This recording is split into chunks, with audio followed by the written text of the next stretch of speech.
Right now, thousands of U.S. military troops are deployed on American soil.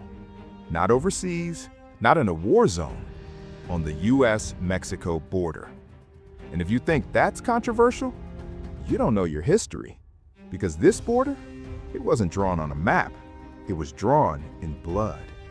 And the story of how America militarized its southern border goes back nearly 200 years, filled with war, betrayal, invasion, and a secret German plot that almost changed everything.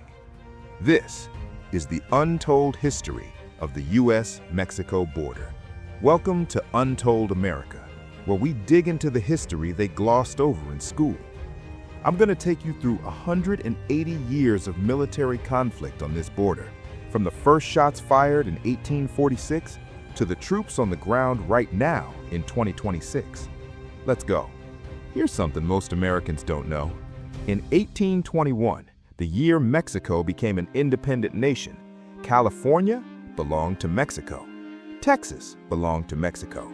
Nevada, Utah, Arizona, New Mexico, all of it Mexico. The U.S.-Mexico border as we know it today, it didn't exist. But America had a vision.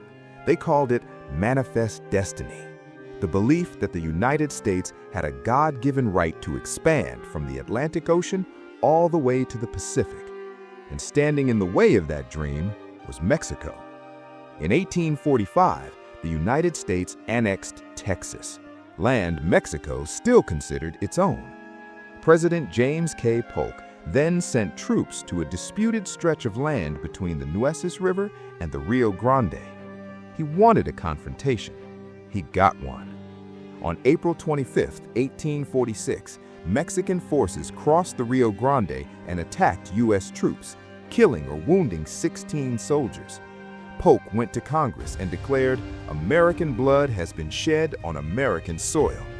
Congress declared war, even though many historians argue those soldiers were standing on Mexican territory when they were attacked.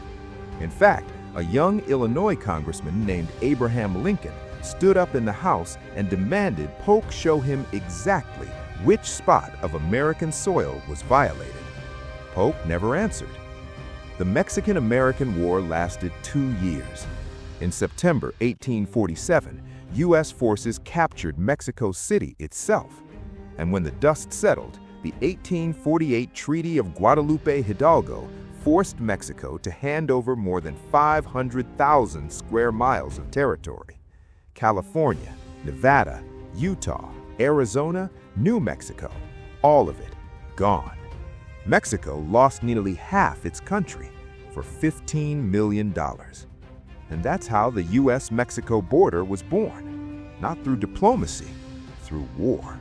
Fast forward to 1916, the border is still violent, still unstable. On March 9th, a Mexican revolutionary general named Pancho Villa led 485 raiders across the border into Columbus, New Mexico. They killed 18 Americans, burned buildings, stole horses. It was the first armed attack on American soil since the War of 1812. The U.S. Army responded immediately. General John "Blackjack" Pershing, who would later command all U.S. forces in World War I, led 10,000 U.S. troops deep into Mexican territory, hunting for Villa. They chased him for 11 months. They never caught him. But here's where it gets truly wild, and this part almost never makes it into the history books. In 1917, British intelligence intercepted a secret telegram, the Zimmermann telegram, sent by the German government to Mexico.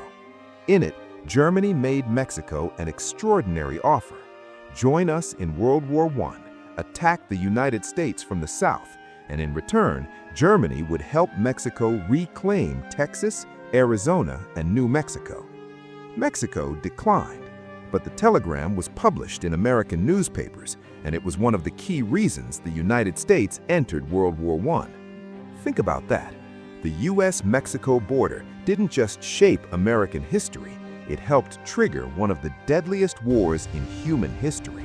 After the World Wars, the border quieted down militarily, but it never stopped being a battleground. In 1924, the U.S. Border Patrol was officially created. For decades, it was small, underfunded, and largely ineffective. But in the 1950s, under President Eisenhower, the United States launched Operation Wetback, a mass deportation campaign that forcibly removed over 1 million Mexican immigrants from the United States. The name alone tells you everything about the era. Then came the drug war of the 80s and 90s. The border became a front line in a different kind of conflict: cartels, narco-violence, and a flood of migrants that overwhelmed every system designed to manage it. In 1993, President Clinton ordered the construction of the first major border fence, 14 miles between San Diego and Tijuana. In 2006, President Bush signed the Secure Fence Act, authorizing 700 miles of barrier, completed in 2011. Presidents Bush and Obama both sent National Guard troops to the border. This wasn't new, this wasn't unprecedented. Every modern president has militarized the border to some degree, but none of them did it quite like what happened next. In January 2025, Donald Trump declared a national emergency at the southern border. He deployed 1,500 active-duty U.S. troops, with more to follow. He reinstated the Remain in Mexico program and threatened 25% tariffs on Mexico if they didn't cooperate. By 2026, illegal border crossings had hit their lowest level in 50 years. That's a documented fact. But 2 U.S. citizens, American citizens, were shot and killed by federal immigration enforcement officers in Minnesota. The investigation is ongoing. And that's the tension that has defined this border for 180 years. When does security become militarization? When does enforcement become violation? These aren't new questions. They're the same questions Americans were asking in 1846, in 1916, in 1954, in 1993. History doesn't repeat itself exactly, but if you know the history, it rhymes so loudly it's impossible to ignore. The U.S.-Mexico border has never just been a line on a map.